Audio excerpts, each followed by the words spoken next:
Okay, so this is the book of Deuteronomy, chapter 17, verse 15.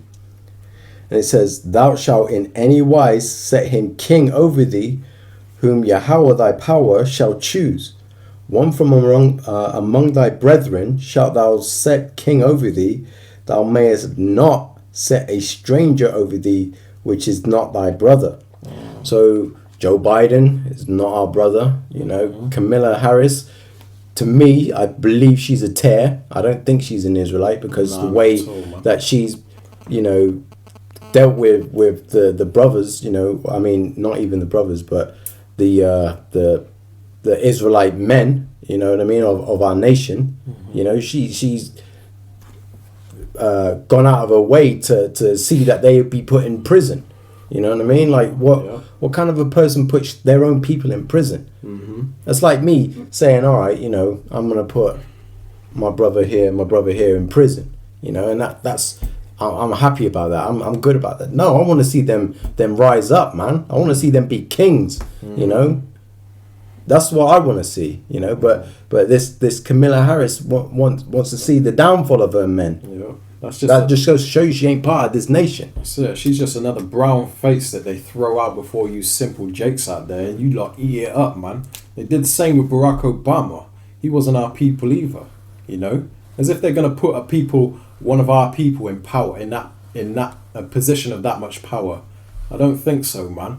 And if you look at what's her name, Meghan Markle or whatever, of the royal family, the one that's married to Prince Henry or Harry or but you know who I'm talking about out there. But she a lot of people brought it up that she was an Israelite because they put some brown face out there as a person of royalty, man. Her mother was an Israelite, her father was an Edomite, therefore she is an Edomite. She's just a chocolate covered Edomite, as we like to call them, man. But this is something that you lot out there don't understand. But these people that call themselves the Illuminati, they understand. The elites understand. They understand seed lines. The word Illuminati means enlightened ones. It means that these people have knowledge that the general public don't have. And they play on your ignorance because they understand that you don't understand seed lines. But through these scriptures, you'll understand seed lines. And it's a basic thing to understand, which, the prophets of the Most High are trying to teach you people, but you scoff. You laugh. You think all 12 tribes are Negro. So-called Negroes, man. The joke's going to be on you in the end, man. Alright, this is the book of Malachi, chapter 1, and I'm going to start verse 2. It says, "I have loved you, saith Yahweh.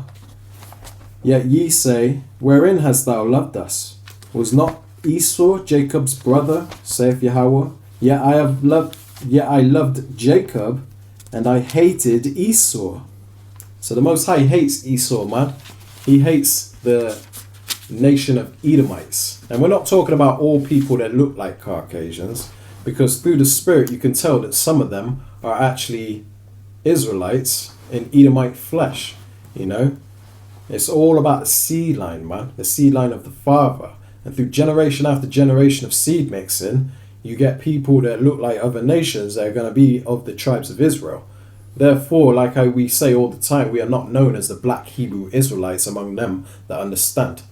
But you simpletons out there, you idiots out there, man, that don't understand this, you're going to call us the black Hebrew Israelites and run with it because you want it to look like some kind of black power movement. There's plenty of people that look like white people that teach in our camps, man. Okay? But you lot like to overlook that because you see what you want to see, But reading on, it says, and I hated, this is Malachi 1 and 3 onwards, it says, "And I hated Esau, and I laid his mountains and his heritage waste for the dragons of the wilderness." Verse 4, it says, "Whereas Edom saith, we are impoverished." Okay, this is back before the rise of Alexander the Great, which we like to call Alexander the Freak. They were in an impoverished state back then. This was after they came up out the caves of Mount Seir, because they are the real caveman. It says,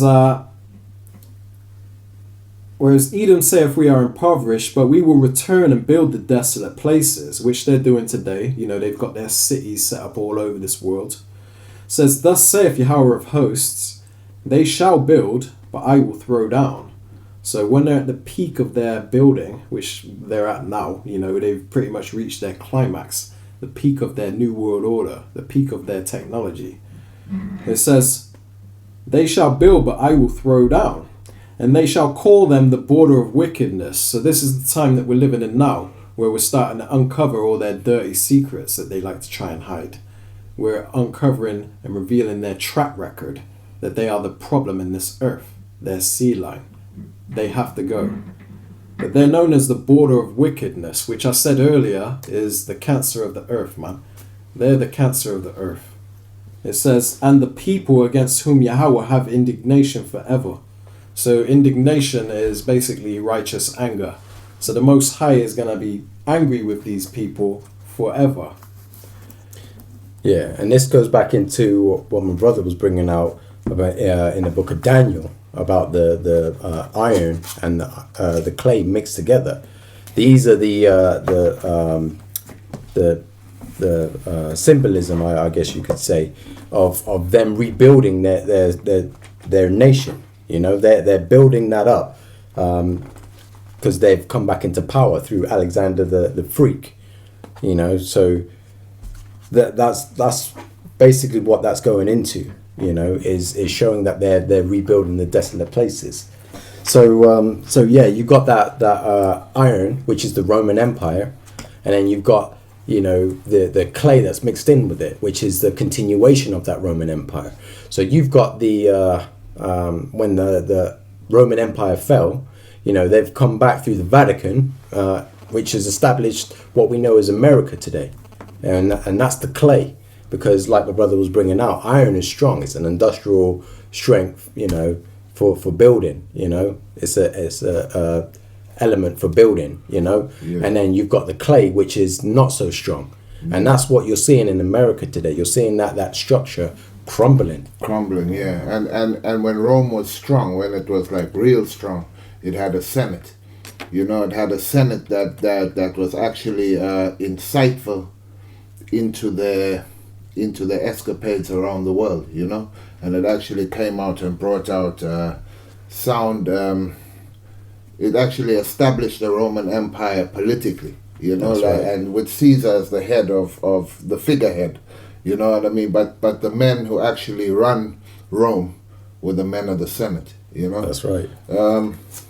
That's why if a Caesar was stepping out of line too much, they'd kill him, like Julius Caesar, you know. What I'm saying is that iron is a strong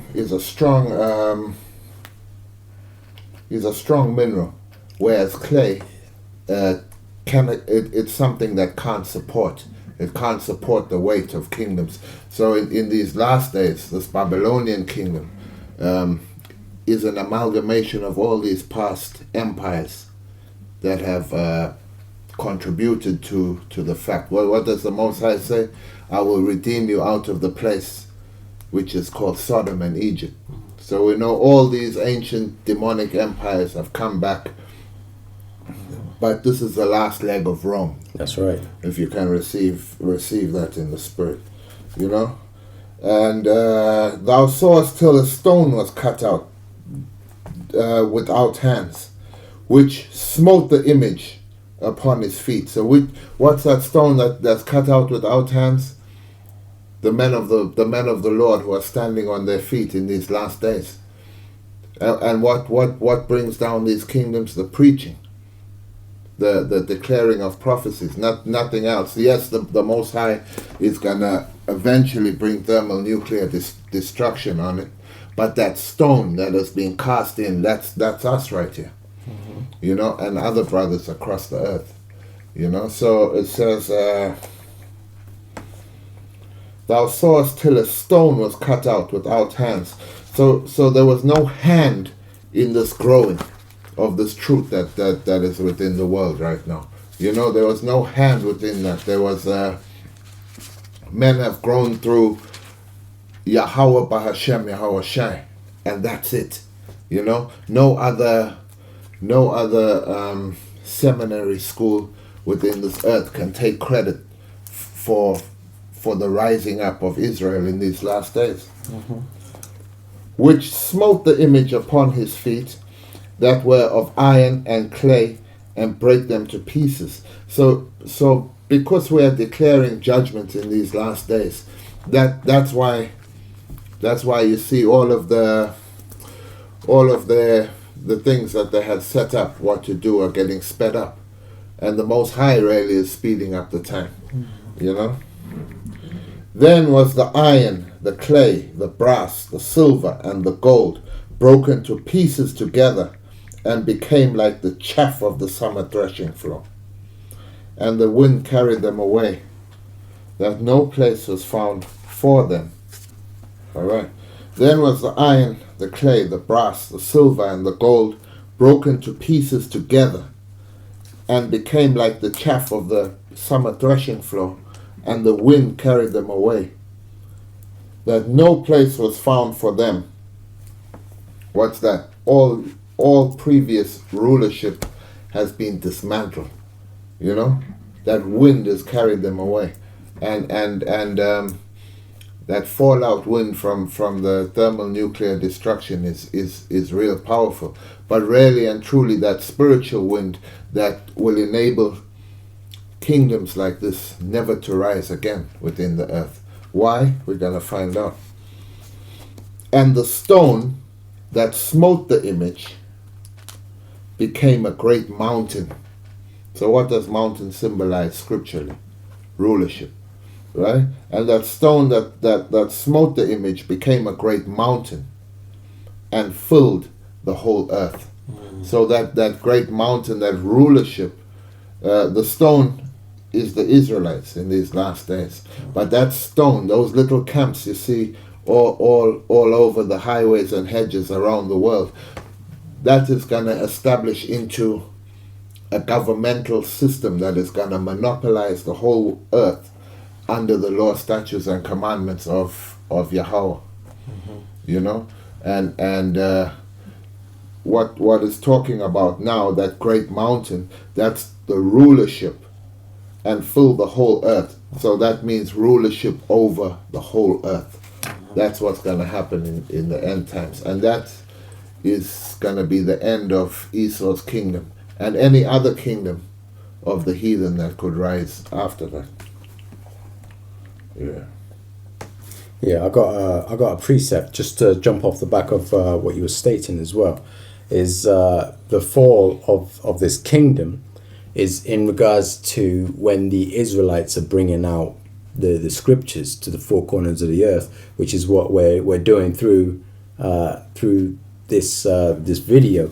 Most High willing is edifying to whoever's receiving it, and this is the book of Matthew chapter 24, and I'm going to start at verse 14, and it says, and this gospel of the kingdom shall be preached in all the world for a witness unto all nations, and then shall the end come. So the crumbling of this society that we're seeing today, as prophesied in Daniel, you know, the crumbling of the nation. When you switch on the TV and you see America collapsing, their financial instabilities, their businesses closing, everything, uproars of the people, you know, this is all happening because the Israelites, the true children of Israel, you know, starting from the elders and apostles on down, you know, are bringing out this word to the four corners of the earth.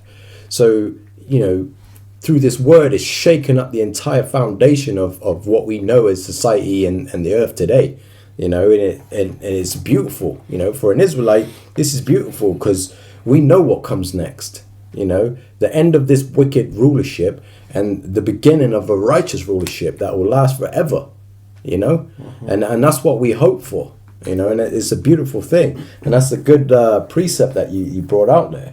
Yeah, and really that iron and clay means that the kingdom will be divided. You know, like how you see the kingdoms now, like how you see Trump and Joe Biden, like even here in these Western kingdoms. Like I'm gonna bring some clarity on that. I'm gonna jump down to 41. So it's Daniel 2 and 41.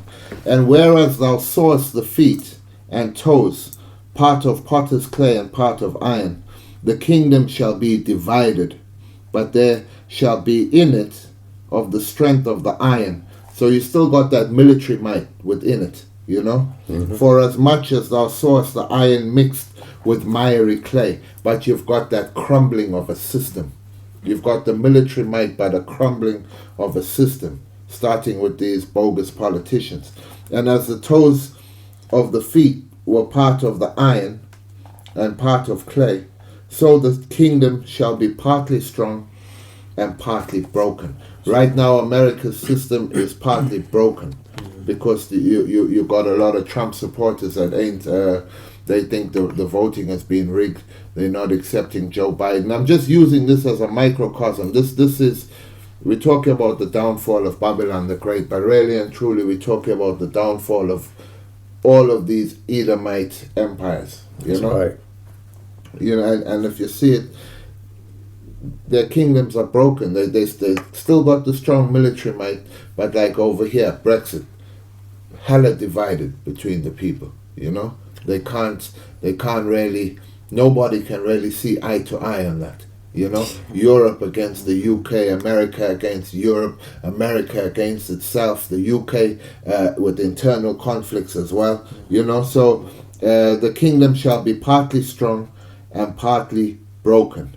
And whereas thou sawest iron mixed with miry clay, they shall mingle themselves with the seed of men, but they shall not cleave one to another. You see? So where you've got mass immigration, mass migrant workers and stuff like that, all mingled together, but nobody's really getting on like that. Even as iron is not mixed with clay.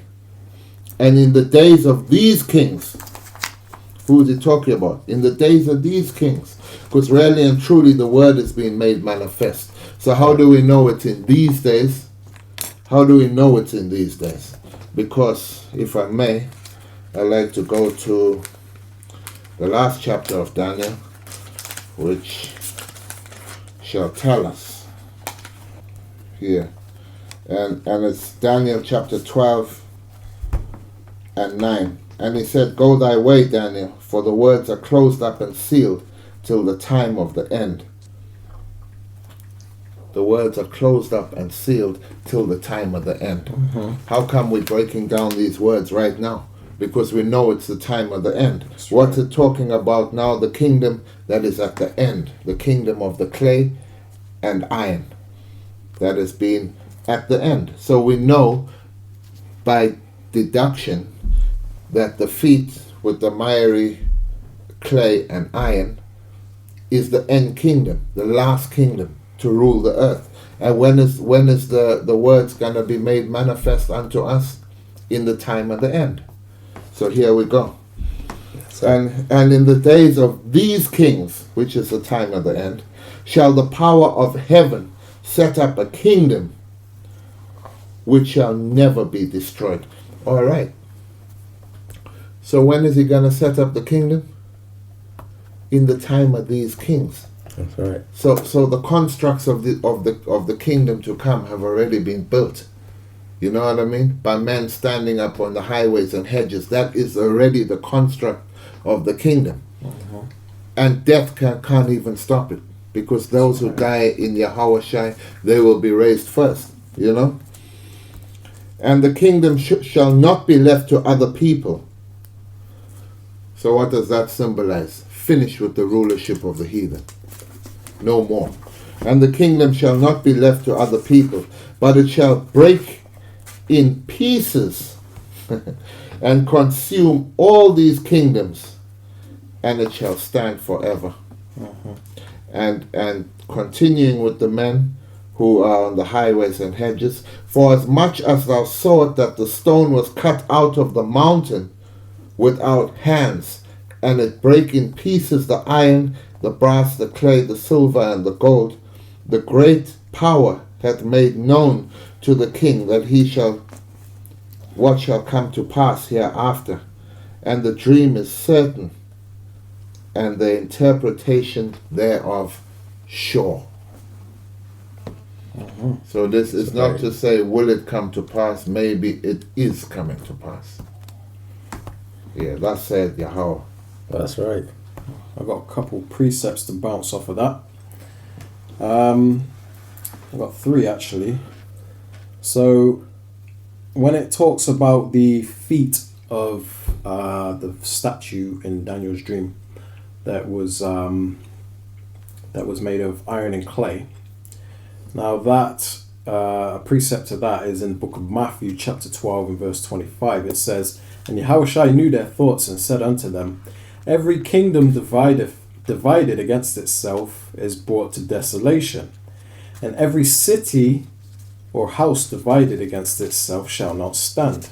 And this is symbolic of what's going to happen in the times that we're living in now. Yeah. Because we're in the time of the clay and the iron trying to be joined together, but really it's divided. They're not the same, you know. So this house is not going to stand. This is going to bring forth the kingdom of heaven and the destruction of this kingdom, because, you know, Yahushua's words are true. So that's that. And then the next precept I want to bring out is in the book of Amos, chapter 9 and 11. It says, "And in that day will I raise up the tabernacle of David, which is fallen, and close up the breaches thereof. And I will raise up his ruins, and I will build it as in the days of old." So this is talking about the Israelites, you know, coming back into remembrance of who they are and being built up again. We're that third temple, because we're the temple of the Most High. So in these end times, in the time where Esau's kingdom is divided and about to fall, he's going to raise up the new righteous rulers of the future kingdom, which is not far off. And this is a precept to that, you know. This is, you know, in the book of Amos 9 and 11, this is the tabernacle of David being risen up. Okay. Now, one more precept I want to go to, just to sort of close this up, or to put the cherry on top, is in the book of Baruch, chapter 2 and verse 30. It says, "For I knew that they would not hear me," talking about the children of Israel, you know, in these end times, you know, the Most High is raising up the tabernacle of David, and they're out prophesying the truth, declaring the truth, you know, that has been unsealed, the seals that have been loosed in these end times, but you can't receive it. It says, "For I knew that they would not hear me, because it is a stiff-necked people." Our people are very stiff-necked and stubborn, you know. And it says, "But in the land of their captivities they shall remember themselves." So right now, in these end times, we're in the land of our captivities. We've been scattered all throughout the earth and taken from our original homeland, which is the land of Israel, which was stolen from us. But, you know, we're in the land of our captivities now. We're not at home anywhere. Anywhere we are, we're foreigners, man. And we're treated as foreigners. People constantly telling us to go back to your own country. But it's prophesied that we would remember ourselves. Okay? So this is the tabernacle of David that being renewed, you know, coming into power. So I just wanted to bring those scriptures out so that hopefully you guys make sense of that, you know. Yeah, so yeah, again, if you're watching this video, you know, I strongly advise that you be taking notes, because these are some fire precepts that these brothers are bringing out, you know. Like if you were aware, YouTube went offline the other day, which goes into more prophecy of the famine of the word. And I've got a precept on that in the book of Amos, chapter 8, verse 11. And it reads, Salakia, it reads, "Behold, the days come, saith the Lord, power, that I will send a famine in the land, not a famine of bread, nor a thirst for water, but hearing the words of Yahweh." So, you know, if you're not taking notes and sort of studying and taking down these precepts and learning, you know, then you know, when that famine comes, you're going to be seeking, you know, the knowledge and understanding, but you ain't going to find it. You're going to be like the foolish virgins. That's you right. know, we're gonna have the men up here that have got the oil because they've been out here, you know, studying, taking notes, and you know, breaking down these, learning the breakdowns of these precepts and everything like that. And then you got the ones that don't want to learn it, and then when it comes to trying to get that knowledge, they're gonna be like, oh, give me some of your oil. Nah, go see TD Jakes or TD Snakes and Creflo steal your dollars. You know. I'm sure they'll give you the proper breakdown, you know, and if not, they'll line you up and shoot you, as Creflo, Holy Ghost machine. yeah, that's it, as he's stated in videos that you can research online, you know. So that's why I'm, you know, I wanted to bring that point out to touch on the famine. That's right. Because not only will it be a famine of you know, the word, they're going to be famine of food as well, you know. So these things that you've got to learn in these precepts and these scriptures, you know, to prepare yourself for these times that are coming, you know. Yeah, that's You right. know, all this is good to tell you of the downfall of the kingdom, but what we're here to do is to tell you not only of the downfall of the kingdom, but what's to come, you know, to how you prepare yourself mentally, you know, spiritually, you know. Ultimately, you got to put your trust and faith in the Most High, you know, and pray that you're of the elect, that He may save you, you know, Most High willing.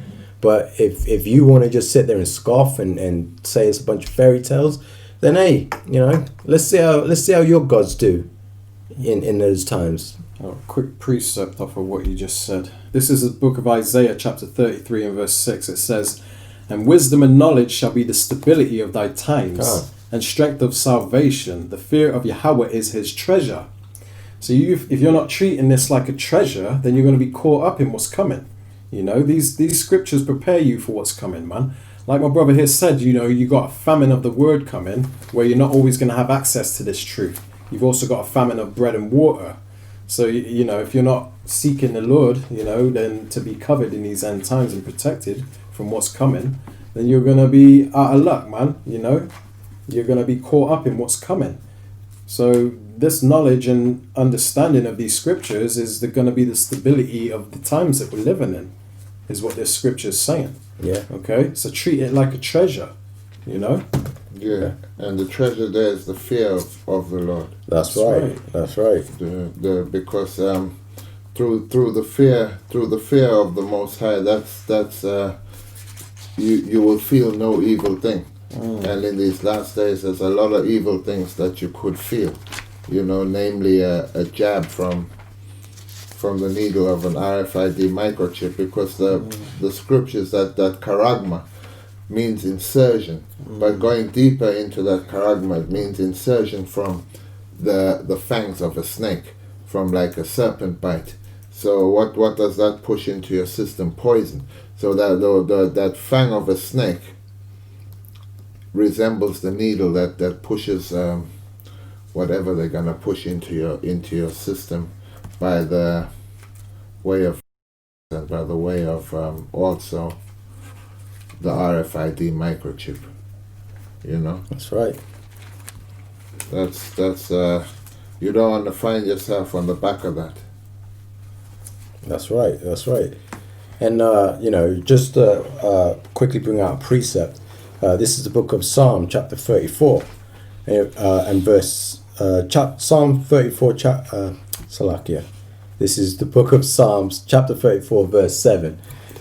It says, "The angel of Yahweh encampeth about them that fear Him."